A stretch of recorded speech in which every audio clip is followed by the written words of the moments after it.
Good morning, friends. Welcome to Seed Starting Saturday. It is your friend Lisa Mason Ziegler, and we have got a great show lined up for you today. Do you see that I'm like almost completely framed with flowers? I just need something over on this side, and it would be 100%. I hope you're noticing that I now have a head topper, and we'll be talking about that during the show today. And so welcome aboard. If you're new here, let me just give you in a nutshell what we are, right? I was a novice gardener that actually stumbled upon the right book, golly day, like 26 years ago, The Flower Farmer by Lynn Basinski. Knew I had found my dream and literally was in a position to pursue it pedal to the metal. And here I am now in my 25th year of commercial flower farming. But I do a lot of other stuff now too. Primarily, education has floated to the top. And this is part of it. And we're just really, really happy to bring it all to you. And if you want to learn more about the Gardener's Workshop and about, oh my goodness, you can find all my books, online courses, tons of free resources, our online garden shop, which is stocked with all the same tools, seeds, and supplies that I use because, y'all, that's kind of our niche. I only sell the stuff that I use and the seeds that I grow. And I don't mean that I grow the seeds. I mean the same varieties that I grow. We buy from hybridizers and seed houses, just like all seed suppliers do. We do grow a couple of unavailable seeds from time to time. We actually have employed a seed grower on the team now. I mean, we're just growing and growing. And so that's kind of our niche. You don't have to choose from 10 different hoes. I just sell the 2 stand-up hoes that I could not garden or farm without. The gloves that I live in, the shears that I use every day and have used for 15 years. By the way, you want to check out yesterday's show inside our app. You know, we do a live shopping show on Fridays at 12 noon. And the deal of the day yesterday, which continues until 8 a.m. on Sunday, is my favorite shears are 20% off. And I put them, oh, look, here they are. Literally, these are my shears. I was just using them to do something right before we got on. Anyway, that's kind of our niche. So you can feel assured that everything that we sell is tried and true, and we stand behind everything. So hope that helps you. So if you are enjoying this podcast, please like and share it and give us a subscribe. And that just helps us. What happens is likes, shares, reviews, and subscriptions to any of our platforms, particularly reviews, makes those platforms say, hey, people like that. We're going to show it to new people. And that's what the goal is by encouraging you to do all that stuff. So you can learn more about everywhere we are over at thegardenersworkshop.com, which is kind of home base for our podcasts as well. And just a lot of fun stuff over there. And I want to give you a heads up. We are having a special week coming up. Dave, you're going to see a lot of me and Dave Dowling this coming week. We have a special offer coming down the pike, and I hope that we will see you there. So yesterday's show in the app was all about, we have cool flowers blooming their heads off right now. And we kind of highlighted the white cool flowers. Those, are such an important color, right? Not only to event people and to florists, they're very important to me as a bouquet maker, even a home gardener. White goes with everything, and it changes the look of everything. So yesterday, we actually kind of highlighted those white flowers. So maybe you'll meet a few new ones, or maybe you actually won't. And I also demonstrated yesterday the Swift 75. That's the commercial soil blocker. And I'll take this moment right now. So Bobo started a bunch of seeds on is it Thursday? Let me look. Y'all, I have to remember dates. The 31st. So was that Wednesday? Probably. I think so. Anyway, Bobo is now a Swift blocker believer. So this is the Swift Blocker. I just took this off the heat this morning. This is Celosia Spring Green. This is one of the ones that it's a single stem. We love spring green for a lot of reasons. But she mastered it. And Bobo, just like me, we're also resistant to change. She was like, I love the little blocker. I'm just sticking with it. Well, we still use the little blocker, but when it's time to use this guy, these were all made in one push. Probably takes less than a minute to actually do this once you're agile at it. So that is the Swift Blocker, and you can find that. That's actually, it's kind of one of the little specials in the app from yesterday, because it does have additional shipping when you buy it on our website, because friends, it costs more than $9.95 to ship. Well, the special is you only pay $9.95 shipping, even if you buy the kit in the app, but that's only available until tomorrow morning, which would be June 4th at 8 a.m. Eastern time. And then she also started this. This is a tray. This is our standard way of doing things here. This is a tray of 240 of the small blockers. This is Texas Plumes. This is a seed we custom grow. Totally love this stuff. So this is our second or our third succession. I can't even remember. So there's a use for everything. There is no one thing to fix everything for y'all. So check out the show yesterday, and let me just give you a little insider tip of how to go right to where what you might be looking for. When you get the app, find it in your app store, just search Gardener's Workshop. It's totally free. Get it. Go in. All the videos are right there running across the top. You can choose. Go to yesterday. Start the video. At the bottom, a banner will come up. It says Shop All. Hit that. And that'll bring up a little ribbon of all the products we talked about yesterday. And if you scroll to the product you're looking for and hit it, it jumps the video up to where that is. So that is that's the reason we use this phone app, y'all. It's got the most incredible features inside of it, because it is a lot of work for us. Our phone app and our big website do not communicate at all. They are not interactive, and there is nothing. Trust me, we have got a team of about 12 people working on that. It seems like are always looking for that. So we just love those features that make your shopping experience so much better. So before we jump in, so we're going to do our seeds today. I'm going to sow my sunflowers, and then guess what? Look what we have back here. We have some of the sunflowers that you and I started right here together, and I actually gave away a big bunch of them yesterday, or actually two of them. I gave away, I took a bouquet over to my mother-in-law, who is my biggest fan. She lives in a retirement community. And I took her the most gorgeous bunch of Gold Light, the green center ones. I thought she would. I posted a picture of her in my stories if you happen to have seen it. Her name is Ruby. And then yesterday, hey, y'all, do I seem to be any clearer? We have an IT company that we're on retainer with that takes care of us. And they came over yesterday and ran a wire from upstairs down to my computer. So we're now hardwired, trying to make our imaging as clear and crisp as it's supposed to be. So please let us know how it looks to you. So the young man that came over here on a Friday afternoon from 45 minutes away in the crazy traffic. I mean, we're only second in traffic in the state of Virginia to Washington, D.C., Northern Virginia. So it is crazy here. So I gave him a bunch of flowers also. So he might even be watching to see if what he did came over here and actually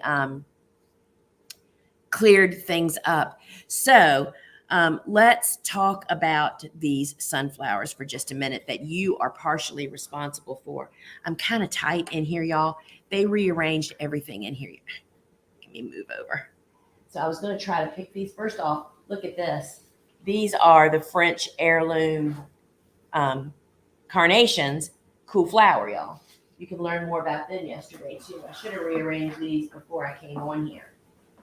We also, I didn't show them yesterday on the show, but we harvested our first straw flowers yesterday. So here's the lesson, y'all. See those, all the ones that are open? That's how they should be looking at home in your vase or your customer's vase. See this? The ones that aren't open there that are just, you can barely see the petals. That is how you should be cutting them. This is the bouquet mix, which I've been talking about. We start it pretty much every week. There's 4 different oranges in here, and I think you can see the different hues. Totally beautiful. But this is how they should look when they get to your customer's home or in your vase.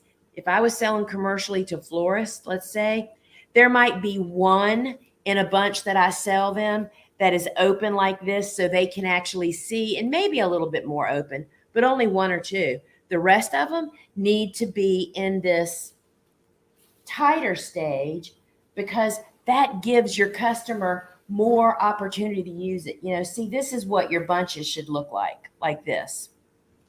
Closed ones and those that are just opening. And it is so hard to get ahead of the wave. Sometimes you might just have to say, all right, I don't have time to do everything.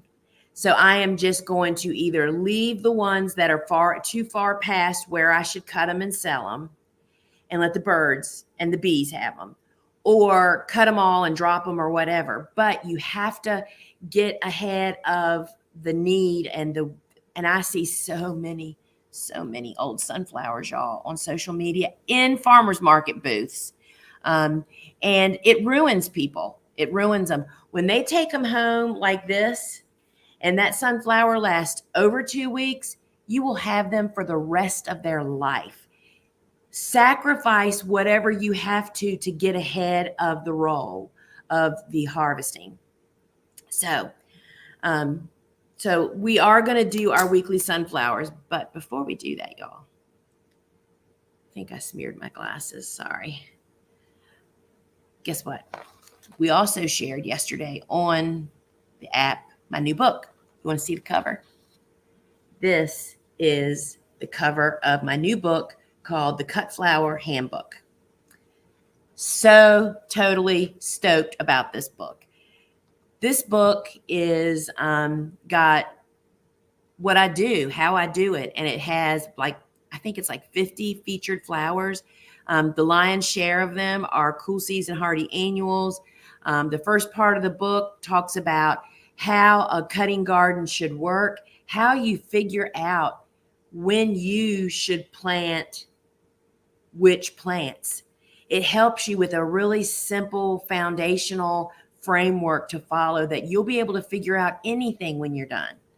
And then it takes you through the steps of how I do it, preparing, and just the whole 9 yards of the maintenance of a cutting garden. And then the featured flowers are just, y'all, we've had so much fun taking pictures of these flowers and getting stuff. And you just don't even know how many pictures we've taken. So the book will be coming out February of 2024. It's hardback. It's 8x10, 224 pages, 225 images. Jesse Graven, who is our co-host here, is a contributor on it. Jesse did a lot of the research and the fact stamping on stuff because there's so much depth in a book, y'all, so much depth. And that's the only reason I agreed to actually write the book was because I knew that I had Jesse to have my back, as well as we have a great copy editor at the publisher, and I have a great editor and photographer, and my sister and Bobo. I mean, there's so many pieces, right? There's you got to grow the flowers so you can take pictures of them at the right time, by the way. And then it's, oh my goodness, there's just so many layers, and this whole Gardener's Workshop crew and the publisher has just made it all possible. And I cannot wait for y'all to get it. So if you want to get on the wait list, and that just what the wait list does for you, you're not paying for it or anything. That just means you're going to get notified of updates. If I decide to do a little talk about doing the book, or if Jesse and I do something, that's how you would get notified that here it is. Plus, you will get updates when the book is available. And when people, when y'all purchase the book from us, we're going to give you an additional resource. And it's called The Flowers That Didn't Make the Book. Because believe it or not, we had to ask like at least 6 cool season hardy annuals that I can think of that are new. And you have to make choices. Why did I have to make choices? Because there's not enough room for everything. And what made the choices was it either didn't bloom on time or there was some little hiccup. It's a worthy flower, but it just didn't make the book for whatever reason. And so we are going to be given to folks, in addition to the signed copies, that we will be providing that resource to all of our book buyers. And we're just totally thrilled. I mean, I'm just sitting here thinking about other things that we need to do. But anyway, so friends, I hope you you can hold on. It sounds like a long time off, but I cannot believe that June 30th is the ultimate deadline for the rest of our imaging. We have like, I think 28 images yet to get, and it's mostly doing jobs in the garden. And it seems like I still have a year. That February 2024 will be here in a nanosecond. So put that in your bonnet, sign up. Jesse has already put the link in here. You can go to our website and just go to the store. It's with my other books. You can just sign up to get on the wait list. That way you won't miss any news or updates about it. And we're just really, really thrilled about that. So friends, if you haven't been sowing sunflowers with us, and look at this. Did y'all notice this? Oh my gosh. I had visioned that this was a huge, we took, I bet it was 4 buckets of the Pro Cut mix, which is 13 or 14 different colors. And we made a mass, bud to bud. These are cut off the stem, they're little flats. And we made the biggest mass of these guys. And I had envisioned that would be like a full page in the book. But instead, they put it on the cover. And I couldn't even be more thrilled about that. So the Pro Cuts sunflowers are a major part of the flower farming story for many people. And I want to say this about that. There are so many different ways and niches, if you want to call it that, models, business models in flower farming. You can be like I have been for the last 25 years, where it's been pedal to the metal. I want to do everything and all, and I'm all in, right? But it can be so much different than that. This can be your side hustle, kind of, where this is how you layer or kind of lay another layer of retirement payment or your mortgage payment for a year. You do not have to go all in. It is totally up to you. I can remember back in the days, way back when I first started, once I was finally kind of figuring it out, I went through a period of time where in the winter, I got busy in November after cool flowers were planted, because back then it was still really cold during the winter. So we could get it all done and be done with it. I would do my planning, fill my freezer, which is a big part of, I talk about all that in flower farming school, all these things that I do through the winter that really make my heavy season, which is harvesting season, so much easier. I would get that all buttoned up before Christmas, so that January and February, I was pretty much lollygagging. Suzanne and I would go to home and garden shows. We would do fun stuff related to business and do things like go on vacation, go deep south, So, but I quickly moved out of that motto. But it's all up to you what you want to do with your business. And I just want people to be aware of that. I have several friends that are all in. Think of the Arnowskis, Texas Specialty Flowers. If you don't follow them on social media, you need to. What about Steve and Gretel Adams, Sunny Meadows Flower Farm in Ohio? They have 30 employees. This is their livelihood. They're a young couple, new baby, and this is what they do. Then we have people that just do bouquet subscriptions, like 15 a week for 20 weeks in the middle of the summer to businesses. And that sends them to Disney every year. It's it is all up to you. And I just want you to know that The sky is the limit. There is no limit. There is no ceiling. And I just wanted to say that because I'm really stoked. I'm so excited about talking to Dave next week. He and I will be talking business all week long. And we have at least 3 lives that I am aware of. And if you're not on an email list to get on top of that, you need to get on it. So one of the things that Dave and I have harped on for many years is the sunflowers. Sunflowers are a cash cow freight train, as little or as big as your business is. When we were in high production, we planted 1,200 sunflowers a week, just like what I'm getting ready to do, so that we had 1,200 sunflowers a week to cut to float our bouquet business to supermarkets, the bouquet subscriptions, our farmers market business, our on-farm members only business. And sunflowers can do it, friends, when you grow the right ones at the right size. See how small? This is too big. I don't like them this big. Some people do, and some of our farmer florists actually did. But what I'm talking about,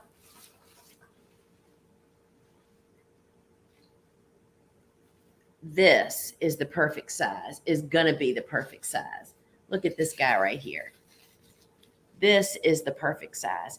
And what you may find with your conditions, wherever you're growing, that if they're still getting too big for you, plant them closer, y'all. That's how you do it. But instead of closer, you're going to do like I'm going to do today. We're going to plant multiple seeds in each cell so that we make them small. And so why do we do that? All right, so back to the beginning, y'all. I'm sorry. I'm so stoked over the book. I'm like running over with enthusiasm today. So we grow Pro Cuts. Why do I grow Pro Cuts? Because A, they are quick from seed to bloom, 55 to 60 days. And then they are also, most of them have really stiff necks. They have incredibly long vase lives. They hold their petals, but there's a bunch of colors too. So if you do want to diverse and grow different colors, you can. But I will tell you, during high production, 1,200 a week, I grew 1 sunflower, Pro Cut orange. Today, we didn't have Horizon back then. Today, I would grow Pro Cut Horizon, which is the orange sunflower with the head that, see that one facing up right there? They don't all do that, but the lion's share do, and they make making bouquets so easy, and your florist will love them. So that's why I chose Pro Cuts. So we plant the same variety in the general same colors every single week so that our timing does not get off. If you throw in a different variety, like one week you decide, you know what, I think I'm going to do Sun-Rich Gold. Well, guess what, y'all? It's not even close to the same number of days. So that's why you stick with the same plan, right? And so another thing about Pro Cuts, as if you're a cut flower grower, you should only be growing pollenless sunflowers. Don't get your britches in a knot. It still produces nectar. Pollen is what ages flowers in the vase. So for cut flowers that you're cutting anyway, right, before they're really even open, should be pollenless, as Pro Cuts are. So they're pollenless, and they are day length neutral.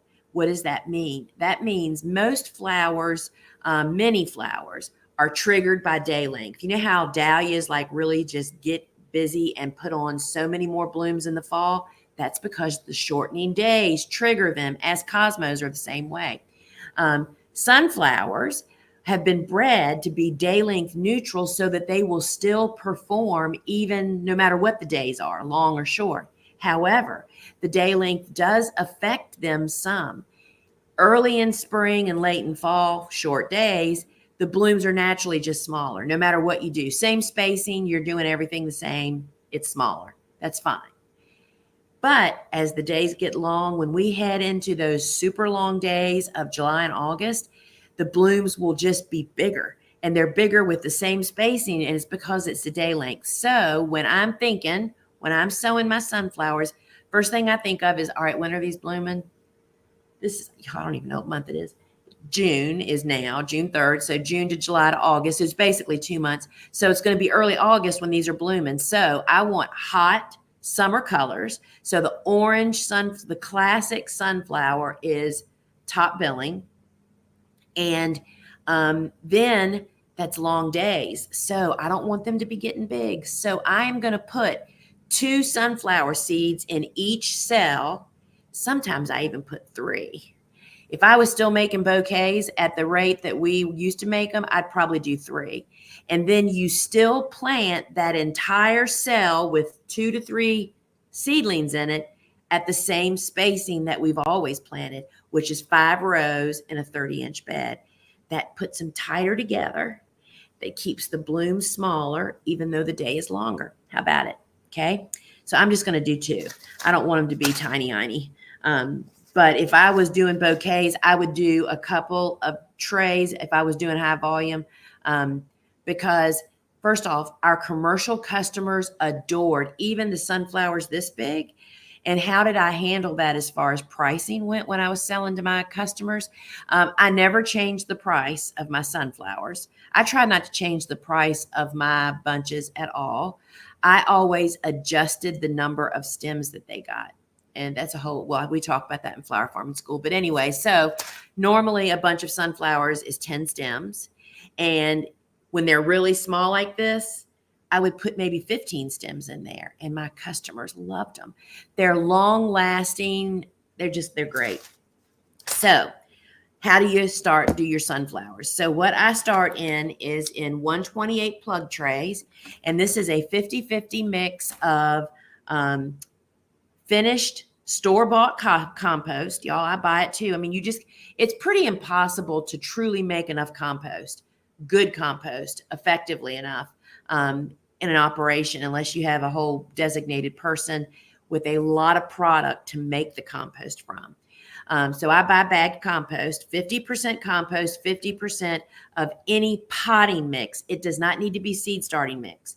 We want it to be nice, light, airy, and fluffy. The compost adds life to it. I don't use sterile soil. We like the living soil. And it makes it fluffier, and soil's expensive. It helps it go further, right? So that's what's in my tray.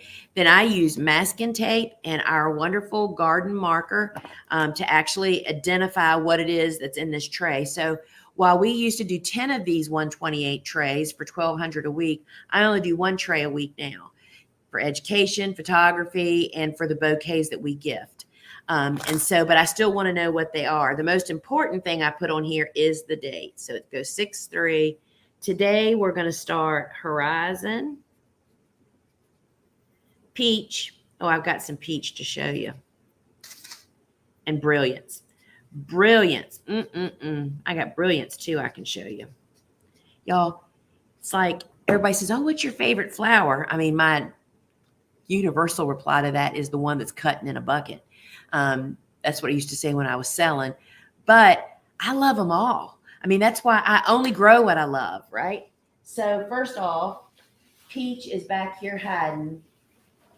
I'm taking this. One of my husband's friend's wife sent us a meal this week. This is Peach. Can y'all tell the difference in the orange and this? Can you see that difference? And this is Peach. Totally beautiful. All right. So I just saw the question zoom by. Why don't I direct sow? So I'll just talk about that while I'm doing this.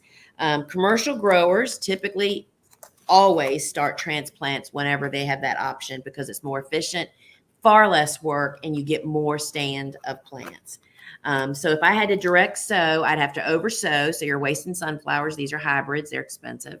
You have to oversow. Then it has to be hoed weekly to extinguish any weed seeds that are right there in the surface that are going to just germinate actually a little faster than your sunflowers are. So it's a race of time versus we walk out to a prepared bed, put our transplants in, and we never do anything else basically to them, which we'll talk about that as I go through the process. Direct sowing, we only direct sow a handful of cool season hardy annuals in the fall because those cool nights and warm days are just really hard to mimic indoors. So I don't do any direct sowing in spring or summer. The weed pressure, it's just more labor, and we've tried it. So when we were in high production, we missed one of our successions of zinnias, and so I can still remember sending Grace out. I said, Grace, There's a bed out there that I just prepared. We were going to put sunflowers in it, but go out there and sow 4 rows of zinnias. And so I said, but you're going to have to put a seed every 2 or 3 inches because, not every seed germinates. Things happen. Insects carry them off. Birds get them, right? I said, so, oversow. So then they had to be thinned, but we had to hoe twice in addition to thinning them. And it was just more work versus walking out with our 3-week-old zinnia transplants, plugging them into film, and we never touch them again until we're cutting them, right? So we've tried it, and if it works for you, go for it. But we do it because we have a bottom line. It's called profit, and it's all about time to get the end crop. And that's what I'm always focused on. I'm not focused on one way of doing anything. It's all about the most efficient way to do it. And people often ask me, you don't never, well, I try not to say the word never because things change, right? All right, so got my sunflowers, and I'm going to actually remember, and y'all, I'm going to just say this because I'm afraid I'm going to forget. See all those flowers up on the ceiling behind me there? That is how we dry all these flowers. So I've never did dried flowers during my commercial life. But 3 years ago, Ellen Frost, who is every flower farmer needs an Ellen Frost. She is a Baltimore, Maryland design studio that only buys and uses local flowers grown within 100 miles of her shop. She's been doing that for 15 years. She is amazing. She is amazing.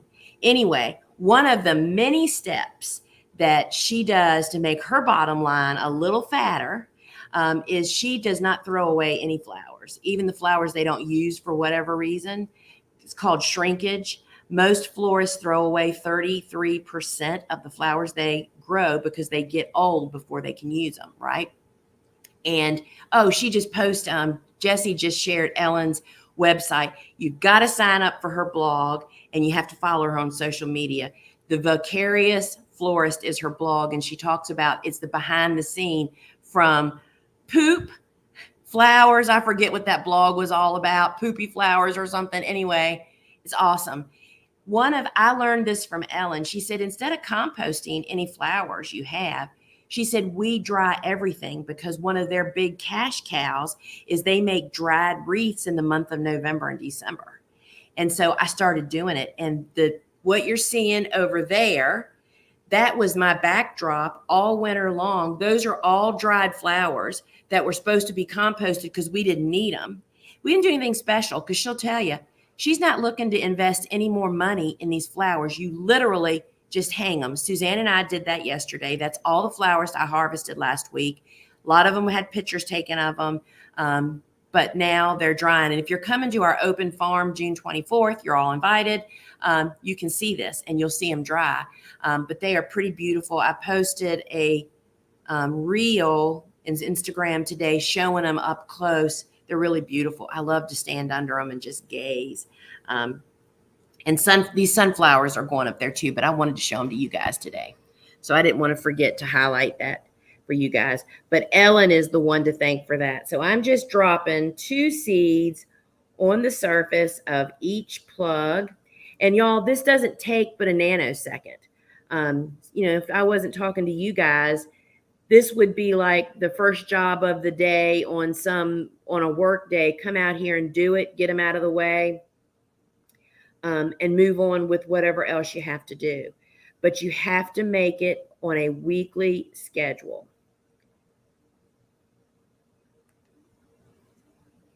All right, so these are the horizons. So sunflowers germinate best in darkness, which means whenever you read that, if it says needs light or darkness, if it needs light, you don't cover them. If it needs darkness, which sunflowers do, you cover them with soil. And I'm going to show you how we do that.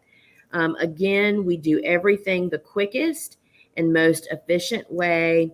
One of the things that we talk about, you'll probably hear me and Dave talk about this next week, that when you go from being a gardener to a commercial grower, you just can't believe how different it is. So many of the tasks, Well, we're going to put one more row.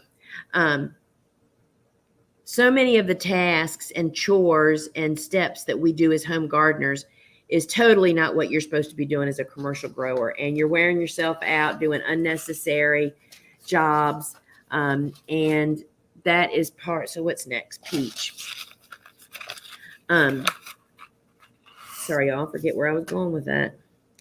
So, well, no, I was going to say. So the next step that I'm going to do is I'm going to push these sunflowers down into the cell.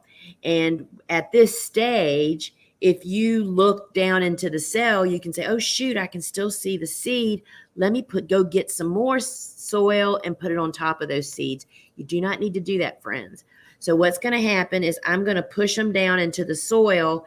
And then when I take these in the grow room and water them in with a watering can that has a sprinkler head on it, it is going to wash the soil. Let's see, what should we do more of? I don't have any more, so that answers that question. So brilliance is the next one. And what I wanted to show you, I have a brilliance here. It's so helpful, I think, to see these guys when they're open. Here it is. Y'all, I'm killing these sunflowers. I want to show you this. Can you see there's almost like a halo of orange on this yellow-orange sunflower? This is brilliance versus these are just orange back here. Can you see the difference?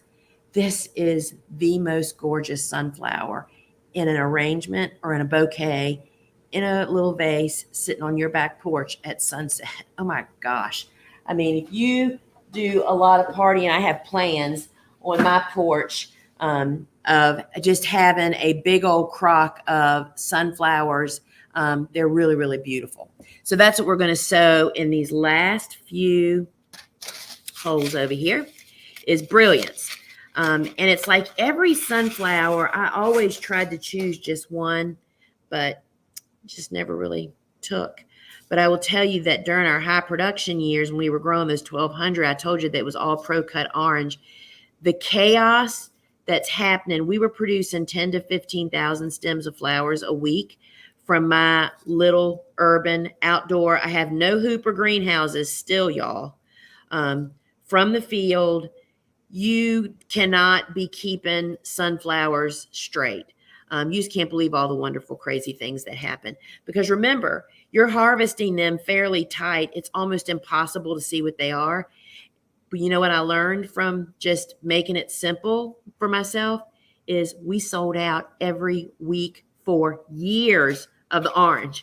So the need for variety most often is our own need. It's not necessarily what the customers need. But then when we started, backing off of high production and had fewer customers, like our members only market, my sister said, hey, I think it would be a great idea to start growing more colors because people would love to have some of that variety, right? So that is how I got to this, doing 3 different varieties in one tray. So now what we're going to do is I'm just placing my fingers on top of the seeds and pushing them down into the cell about halfway. And like I mentioned earlier, if you look down in this, I can still see those seeds, but when I take them into the grow room and water them in really well, and I recommend that after you think you're finished watering, to check a cell and make sure it's wet all the way through. And then I pop it onto a seedling heat mat. And why do I do that? Because one of the most common complaints or struggles that I hear from people is we plant at 2.5 weeks old, and Bobo tests them by when she pulls on the stem and the whole cell comes out really easily. That's how she knows it's time to plant them. You have to have a vigorous early root system for that to happen quickly. And heat does that. Because I've done them both ways. Back when we were doing 1,200, if I didn't do them in the germination chamber because I didn't have enough heat mat room, then we would just put them in the floor. Well, our darn room gets 90 degrees during the day. You'd think that would do it. It didn't do it as fast, and it didn't have as effective root system. So that's just one of those little insider flower farmer tips that I wanted to share. So this tray will go into the grow room. I'll put it on the floor because I have a drain, water it really well, and then I'll pop it onto the seedling heat mat. Once 50% of them are showing necks, which means they're sprouting, I move them from there. And now that it is finally hot in Virginia, in the last 3 days, my transplants that are hardening off have grown more in the last 3 days than they did the first 3 weeks of their life. I mean, it's amazing. Heat is such a piece of the story, y'all, which I think, anyway. So once I take them off the heat, then I can take them straight outside. I took the ones from last week. They're already outdoors in full blasting sun, protect from varmints if you need to, and they'll grow until they're 2.5 weeks old. I just water them every morning. Then we plant them out in the garden. Bobo plants. We prepare the bed. Beds are 30 inches wide. We prepare the beds with the same dry organic fertilizer.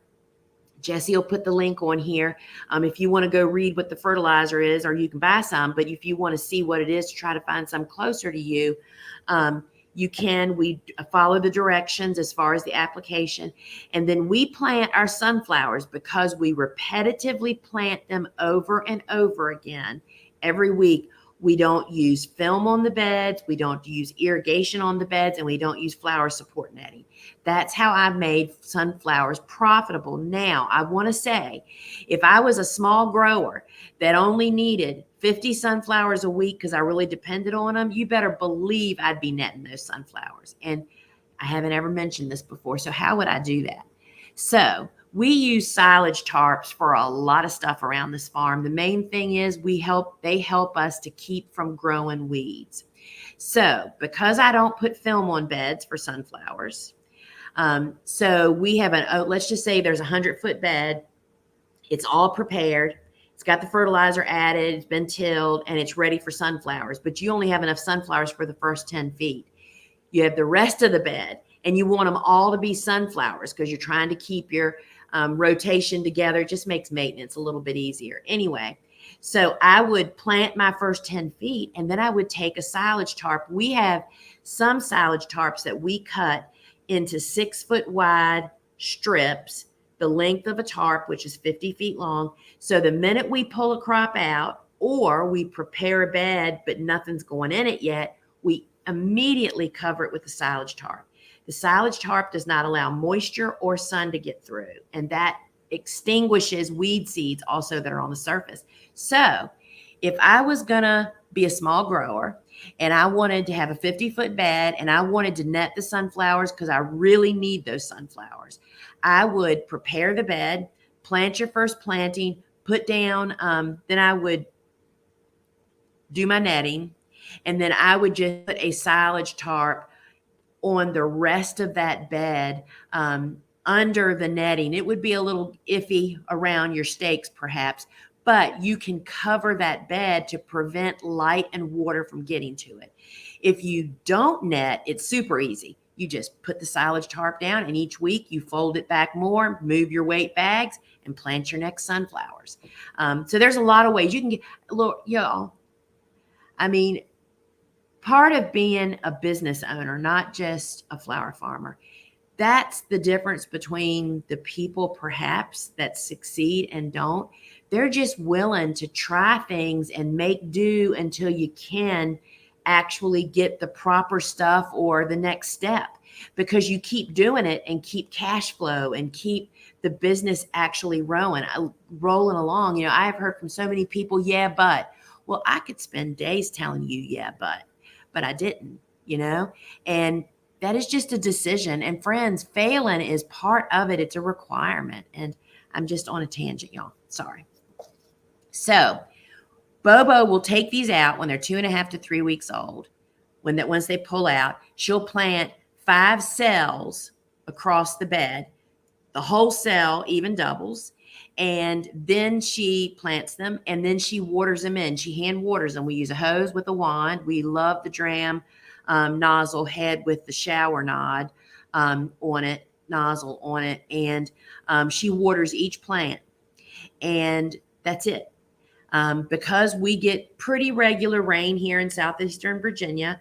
We literally don't irrigate again, but we get rain. If you don't get rain, you're probably going to have to irrigate or water. And we literally do not go back to those flower plants until they're ready to be harvested. The risk of not netting them is we lose some, but I'm willing to take that risk because that risk is lower than the amount of labor and work it would take and the resources to film, to prevent weeds, and to net to help keep them from going down. And, you just have to make choices, right? And so that's what's going to happen here. So I am not going to do this here. Y'all, I'm just so happy to be able to show this to you guys. The cover of the book, right? So let's see what questions you have here. Jesse has just one over here starred for me, it looks like. Cassie. My first 200 pro cuts blooming are flop. Aw, beautiful stem length, but they aren't opening correctly. I'm discouraged. I will have more bloom in the following week. Fingers crossed. I want to thank you, Lisa, and your associates for your mentorship in flower school and also on the podcast. Oh, thank you, Cassie. So tell us, why were they a flop? I mean, first off, where are you? And has it been a normal season? Cold conditions, insect pressure, thrips are particularly having their heyday this year countrywide from what I'm hearing from people. And also tarnish bugs. And tarnish bugs and thrips both cause flowers to do funky things like snaps, to not develop buds properly. They then don't open properly. So I would love to know where you are. And friends, do you know how many flops? Oh my gosh, how many flops? Let's see, what is a flop we just had this year? I have a flop every year. I mean, multiple flops. And sometimes it's on things that I can grow over and over. Sometimes circumstances, I will tell you, especially if you come to our open farm, the first transplants that were planted, I kept looking at them and I kept thinking to myself, they struggled because it was so cold and just stuff kept happening. I thought we shouldn't plant these. And I thought, if I wait to plant the second round, then they probably won't be blooming. We won't have anything blooming for the open farm, and because the book pictures for that stuff has been done, right? And I just want to tell you that I just decided that we were going to give it a gung-ho, and Bobo and Andrew whole weeded, which that means to, and here's another thing, I'll just say this as a sideline. We've also tried direct seeding warm season seeds into biofilm, the Bio 360, into the holes. And let me tell you what happens there. The same thing. It takes time for the seeds to germinate and to grow big enough to shade that hole, right? To block the sun, which is the whole way that film works. It keeps sun from getting to the weed seeds. Well, we had to whole weed so many times because you have 7 to 14 days before the seedling even gets this big. And the whole time you're having to weed twice because, we have heavy weed pressure here in the South. But anyway, so we have tried that too, and it just did not work out the way that we thought. It's just more work. It'll work. It's just more labor. So Bobo and Andrew have whole weeded and pinched hard those first transplants, and we're pinching all of them unless they look like they might do okay. And we'll see what happens. So I'm kind of worried. Here we go, Cassie. I'm in East Tennessee. These first bunch ended up really root bound because I went on a trip in April. I did white night and white light. The petals are wide open with barely a middle form, and they seem to not want to fully open after cut. So first off, whites can do that. Whites, if they're stressed, cannot open properly. That's just one of their problems. I will tell you that all of the specialty color sunflowers, not just pro cuts, all of them, the chocolates, the bicolors, the whites, the reds, all the ones that they've done all kinds of shenanigans getting them. Any little upset in their life can make them have issues, and that's one of them. And sitting in the tray too long, which is a great example of I mean, at least you know why there's a problem, right? So it's avoidable. That means next time, I can promise you, because I've done it. I actually went to a farm, and I won't say who this is. I actually went to a farm who they, just like the rest of us, it's a big farm, stuff gets away from them. And they had a whole week succession, and they were planting like 20 trays a week. I mean, that's like what? 2,500 sunflowers a week that didn't get planted. And they just set them outside next to the greenhouse, and they literally bloomed in the trays. And they weren't very big. They were tiny little blooms, but you learn that they had already learned it's better to ditch them than to plant them really late. So that might be a lesson that stays with you through your flower farming career. And thank you for your kind words about the course. And yeah, y'all, the podcasts, we are just trying to give y'all all the information you need. And the book is really going to be a go-to resource for that too. So Cassie, just keep on planting every week, and just know it's all about, and that's one of the things that I harp about, and then I'm going to get off here. That's why I mentioned earlier that when you go from being a home gardener to a commercial grower, and see, it's so easy to evolve into that without having any information. You just think, oh, I'll just grow more and I'll sell them, right? There are so many tasks and priorities that need to be realigned to be able to do all the things that need to be done as a commercial grower. But we're so overcome with tasks over here, or not realizing how important certain things are, that it just really helps you to realign your priorities. And that's really what I like to say that my whole flower farming life has been nothing but learning how to triage, call, pull out, end their life at the right time to keep the momentum of having a killer supply of gorgeous flowers. I mean, how do you think we sold 10 to 15,000 stems of great flowers every week from my outdoor small urban farm? Is because we always had top quality. We always had tons of them. We had consistency. And it's about being, drawing a line in the sand, towing your line, drawing a line, towing a line, pulling your grown-up pants up, and just saying, I am doing this no matter what it takes. And all right, friends. So thanks for joining me here today. Oh, Jessie has some things for me, reminders that I'm supposed to say. Remember a couple of things. This Wednesday on the Ask a Flower Farmer on Instagram, Wednesdays at 12:30, Dave Dowling is your guest. Bring your questions for Dave there.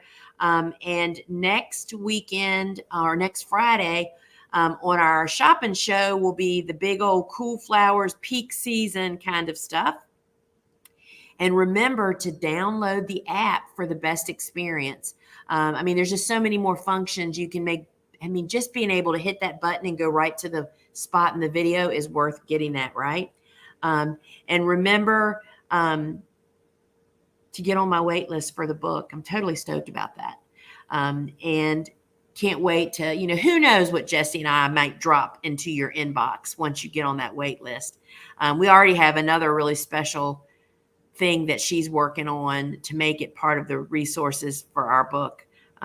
We're just really, really happy about that. So friends, remember to subscribe, write a review, all of those things that's what you can do to help us. And thank you so much for being here. And I will see you all next week. Me and Dave will be there. And so glad that this is clearer. Nice to know. I can't wait to tell my IT people that we're actually fixed our fuzzy problem. Now we know what to do. All right, friends, until we meet again. Ciao.